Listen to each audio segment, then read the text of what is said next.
Hello friends, welcome back to my channel. तो recently मैंने Vietnam visit किया था। तो वियतनाम में सबसे पहले मैं गई थी हनोई। तो वहाँ पे मैं आज आप लोगों के लिए हालोंग बे का पूरा डे टूर की डिटेल वीडियो लेके आई हूँ। तो इसमें मैं आपको सारी इन्फॉर्मेशन दूंगी कि यहाँ पे क्या क्या होता है, आपका पूरे डे में क्या क्या चीज़ें होती हैं, क्या क्या एक्टिविटीज़ होती हैं, किस टाइम आपको निकलना होता है, क्या प्राइजेस होते हैं, कहाँ से आपको ये बुक करना पड़ता है। अगर आप हेलोंग बे के टूर पे जा रहे हैं तो आपको सुबह जल्दी निकलना पड़ता है। तो यहाँ पे हम लोग अपने होटल से 7:15 पे निकल गए थे। हम लोगों ने अपने होटल से ही कैब कर ली थी, तो अराउंड 15 मिनट्स इसे हमारे होटल से लगे थे। तो आप लोगों को हेलोंग बे में अगर आप जा रहे हैं तो उससे पहले आपको 2.5 आवर्स का ट्रैवल है। तो हनोई से हमें ये लिमोजीन या फिर छोटी सी ट्रैवलर लग्जरी ट्रैवल मिलती है। तो इसमें आपके पास दूसरा ऑप्शन भी रहता है, आप बस भी कर सकते हैं। तो ये आपको हनोई से इसके कुछ पिकअप पॉइंट्स हैं। तो हमने ये पिक की थी ओपेरा हाउस में, जो ओल्ड क्वार्टर्स की मेन मार्केट में। तो यहाँ से फिर हमें 2.5 आवर्स का ट्रैवल करना था एंड फिर उसके बाद हम लोग हेलोंग बे पहुँच जाते। तो इस रास्ते में जब आप 10 to 15 मिनट्स का ट्रैवल करते हैं, उसके बाद ये लोग गाड़ी रोकते हैं एंड फिर उसके बाद यहाँ पे ये आप लोगों को बैम्बू एंड सिल्क की फैक्ट्री टाइप की है, जहाँ पे वो बनता है, जहाँ पे उसका पूरा प्रोसेस होता है, वहाँ पे रुकवाते हैं। एंड यहाँ पे आप देख सकते हैं इससे रिलेटेड बैम्बू एंड सिल्क की जो भी टेक्नोलॉजीज़ वगैरह हैं उससे रिलेटेड सारी इन्फॉर्मेशन देते हैं। तो इस तरीके से हमने यहाँ पे एंट्री की थी। तो यहाँ पे आपके अराउंड हाफ एन आवर लग जाता है। तो यहाँ पे ये बता रहे थे कि कैसे सिल्क से हम लोग सिल्क का जो वॉर्म होता है उससे कैसे सिल्क के कपड़े बनते हैं। तो इस तरीके से ये इन्फॉर्मेशन दे रही थी। एंड उसके बाद हम लोग यहाँ पे कुछ बेवरेजेस पीने के लिए आ गए थे और यहाँ पे आधा घंटा स्पेंड करने के बाद हम लोग दोबारा बस में चले गए थे एंड फिर वहाँ से 2 आवर्स का ट्रैवल पेंडिंग था। तो ये आप देख सकते हैं ऑलमोस्ट कुछ ही देर में, अराउंड 15 to 20 मिनट्स में हम लोग हेलोंग बे पहुंचने वाले हैं। तो यहाँ का जो ये सफ़र है वो काफ़ी अच्छा है। साइड में आपको कुछ रिवर्स वगैरह दिखती हैं, रोड्स वगैरह, एंड आपको काफ़ी सारे गार्डन्स वगैरह दिखते हैं। तो ये हम लोग पहुँच गए थे हेलोंग बे। तो यहाँ से आपको अपने क्रूज़ में जाना होता है। यहाँ पे काफ़ी सारे क्रूज़ खड़े रहते हैं। तो जो भी आपका इंस्ट्रक्टर होगा, जो आपके साथ होगा, तो वही आपको गाइड करेगा। तो उसके बाद यहाँ पे एंट्री करते ही क्रूज़ में हम लोगों को लंच मिल जाता है। तो यहाँ पे इस तरीके का बुफ़े लगा हुआ होता है। तो यहाँ पे इंडियन ऑप्शंस होते हैं, बाकी यहाँ पे सारे नॉनवेज ही होते हैं मोस्टली। तो सैलड्स वगैरह हैं वो वेजिटेरियन में होते हैं। तो यहाँ पे वेज के जो ऑप्शन है वो बहुत ही कम है एंड टेस्ट वाइज अच्छे नहीं होते। तो यहाँ पे अगर आप सी फूड्स वगैरह खाते हैं, नॉन वेजिटेरियन खाते हैं, तो आपको काफ़ी सारे ऑप्शंस मिल जाएंगे। हाँ, बट अगर आप वेजिटेरियन हैं तो आपको खाने के लिए थोड़ी सी दिक्कत होगी। तो यहाँ पे मोस्टली सैलड्स वगैरह ही मिलते हैं, फ्रूट्स वगैरह मिलते हैं। एंड इंडियन में यहाँ पे आपको फ्रेंच फ्राइज़ वगैरह मिल जाएंगे, मैगी रैमन मिल जाएगा, जो कि टेस्ट वाइज इतना अच्छा नहीं होता है।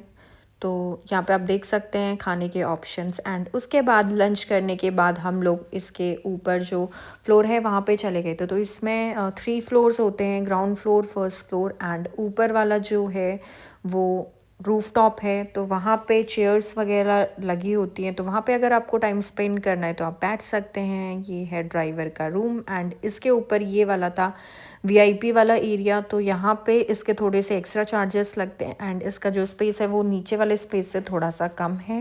एंड बाकी यहाँ पे भी खाना वगैरह सेम रहता है। एंड इसके बाद यहाँ से साइड से चढ़ के हम लोग इसके रूफ टॉप पे चले गए थे। तो जिस दिन हम लोग हेलोंग बे के टूर पे गए थे उस दिन हल्की सी बारिश थी। तो यहाँ पे आप देख सकते हैं बीच बीच में बारिश थी एंड रूफ टॉप में भी थोड़ा बारिश दिख रही थी। इसके रूफ टॉप वाले एरिया में आपको काफ़ी सारी सीटिंग्स मिल जाएंगी इस तरीके की लाइट। तो यहाँ से काफ़ी सुंदर व्यू आता है। ये देख सकते हैं, ये इसका स्टार्टिंग पॉइंट था एंड यहाँ से ही सारी क्रूज़ जो है हेलोंग बे वाली स्टार्ट होती है। तो उसके बाद यहाँ पे आपको अगर बैठना है आप ऊपर रूफ टॉप में बैठ सकते हैं। एंड उसके बाद यहाँ पे जकूज़ी भी था, जो कि उस दिन बारिश थी तो इसीलिए जकूज़ी में कोई नहीं गया। एंड उसके अलावा यहाँ पे स्पीकर्स हैं, शाम के टाइम पे सनसेट पार्टी के टाइम पे यहाँ पे लाइव म्यूज़िक वगैरह होता है। तो यहाँ पे ऊपर जो रूफटॉप में स्पेस है वो भी काफ़ी ज़्यादा है एंड उसके बाद नीचे आने के बाद हम लोग ने थोड़ा सा लंच कर लिया था एंड उसके बाद हमारी ट्रिप दोबारा स्टार्ट हो गई थी।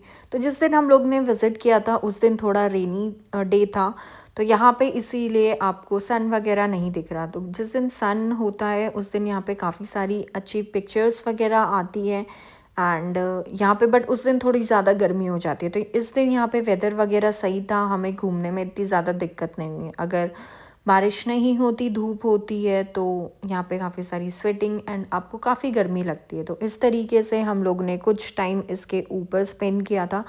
अब बात करते हैं कि आपको ये क्रूज़ कहाँ से बुक करना है। तो मैंने ये क्रूज़ बुक किया था क्लूक ऐप से। तो हम लोगों ने 2 लोगों की टिकट बुक की थी, तो ये हमें अराउंड 7500 इंडियन रुपीज़ में पड़ गई थी। एंड क्लूक ऐप से आप जाके सीधा हैलोंग बे टूर टाइप करेंगे तो वहाँ पे आपको काफ़ी सारे क्रूज़ के ऑप्शंस मिल जाएंगे। एंड जैसे ही आप डिटेल पे क्लिक करेंगे तो उसके अंदर क्या क्या एमिनिटीज़ वगैरह हैं, आपके क्या क्या चीज़ें इंक्लूडेड हैं, वो सारी चीज़ें आपको दिख जाएंगी। तो वैसे तो यहाँ पे 3 एक्टिविटीज़ होती हैं जो कि सारे टूर वाले जो पैकेज हैं उसमें इंक्लूडेड रहती है। इसके अलावा आई गेस जो ऑप्शनल में होता है वो लंच वगैरह होता है, तो वो आप देख सकते हैं।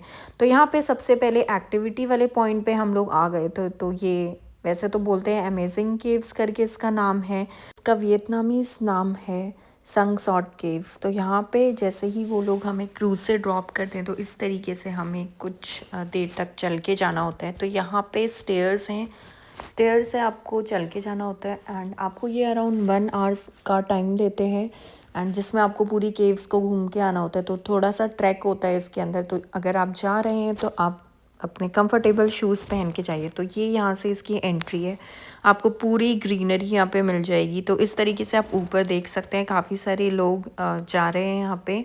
तो बीच में कुछ मीटर्स के लिए ये वन वे रास्ता है। तो इस तरीके से हम भी स्टेयर्स चढ़ के चले गए थे। यहाँ पे काफ़ी भीड़ थी जिस दिन हम लोग गए थे।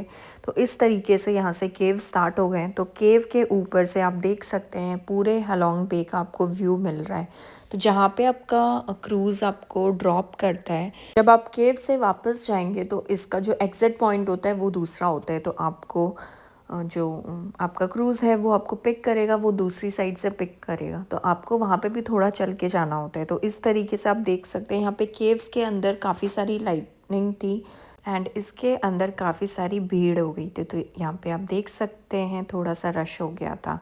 एंड उसके बाद हमने अराउंड 10 to 15 मिनट्स केव्स के अंदर स्पेंड किए एंड फिर उसके बाद हम लोग वापस नीचे चले गए थे। 15 to 20 मिनट्स के बाद हमारा नेक्स्ट एक्टिविटी पॉइंट आ जाता है जो कि होती है बैम्बू बोट या फिर कयाकिंग। तो हमने ऑप्ट किया था कयाकिंग के लिए। अगर आपको डर लगता है कयाकिंग से तो आप बैम्बू बोट के लिए ऑप्ट कर सकते हैं, दोनों के प्राइस सेम ही रहते हैं। एंड कयाकिंग का हमने ज़्यादा वीडियो नहीं बनाया क्योंकि हमारा फर्स्ट टाइम था, बट हमने काफ़ी इन्जॉय किया था। हमें डर भी लग रहा था बट काफ़ी मज़ा आया। एंड उसके बाद फिर से लाइक हाफ एन आवर के बाद हमारा जो थर्ड स्पॉट था वो भी आ चुका था। तो थर्ड जो था स्पॉट वो था टी टॉप आइलैंड। तो यहाँ पे आप जैसे ही आपको क्रूज़ ड्रॉप करता है थोड़ा सा चलने के बाद आप यहाँ पे देख सकते हैं सैंडी बीच। तो यहाँ पे भी 2 ऑप्शन होते हैं, या तो आप सैंड बीच में जा सकते हैं या फिर आप अगर आपको हाइकिंग या फिर ट्रैकिंग करनी है तो वो भी आप कर सकते हैं। तो हम लोग गए थे सैंड बीच में। तो जैसे कि आप देख सकते हैं वेदर थोड़ा सा ख़राब था, तो यहाँ पे काफ़ी सारी बारिश हो गई थी थोड़ी देर के बाद, बट बीच में हमें काफ़ी मज़ा आया। काफ़ी फ़ोटोज़ वीडियोज़ वगैरह हमने बनाई एंड कुछ समय यहाँ पे स्पेंड करने के बाद हमने थोड़ा सा वॉक किया। फिर भी ये लोग आपको हाफ एन आवर देते हैं एंड उसके बाद आपको क्रूज़ में जाना होता है। जैसे ही आप क्रूज़ में जाते हैं उसके बाद ये लोग आपको स्नैक्स दे देते हैं। तो स्नैक्स में ज़्यादा ऑप्शंस नहीं होते, थोड़े से फ्रूट्स थे एंड ये चिप्स थे। तो ये चिप्स जो थे वो भी नॉन वेज थे। एंड उसके बाद आपको वाइन या फिर टी का ऑप्शन मिलता है, जो भी आप लोग पीते हैं वो आप ले सकते हैं। एंड उसके बाद स्नैक्स करने के बाद जिस दिन हम लोग गए थे वेदर ख़राब था तो इसीलिए सनसेट पार्टी नहीं होती, वरना तो ये लोग जो इसका रूफ टॉप है वहाँ पे सनसेट पार्टी करते हैं, लाइव म्यूज़िक के साथ सॉन्ग्स वगैरह प्ले कर देते हैं एंड फिर ये लोग वहीं पे जो स्नैक्स वगैरह हैं सर्व करते हैं। तो स्नैक्स खाने के बाद हम लोग फिर से आ गए थे इसके रूफ टॉप पे स्नैक्स खाने के बाद जब हम ऊपर आए तो यहाँ पे देखा हमने कि वेदर जो है वो थोड़ा सा खुल गया था। धीरे धीरे हमें सन दिखना स्टार्ट हुआ। फिर हमने फिर से सन में कुछ पिक्चर्स वगैरह क्लिक की। तो ये था हमारा हेलोंग बे का टूर। तो हमें काफ़ी मज़ा आया है यहाँ पे एक्टिविटीज़ वगैरह करने के लिए, एंड क्रूज़ में भी हमने अच्छा टाइम स्पेंड किया। तो हम लोगों ने बुक किया था कोज़ी वियतनामीज़ क्रूज़। तो इसी में हम लोग के पैकेज में जो बस वगैरह थी वो सारी चीज़ें इन्वॉल्व थी, हमारा लंच इन्वॉल्व था, जो गाइड था वो इन्वॉल्व था, एक्टिविटीज़ वगैरह सारी चीज़ें इसमें इंक्लूड थी। अगर आपको इस ट्रिप से रिलेटेड कोई भी इन्फॉर्मेशन चाहिए तो कमेंट्स करके बताइए। Thank you for watching. मिलते हैं नेक्स्ट वीडियो।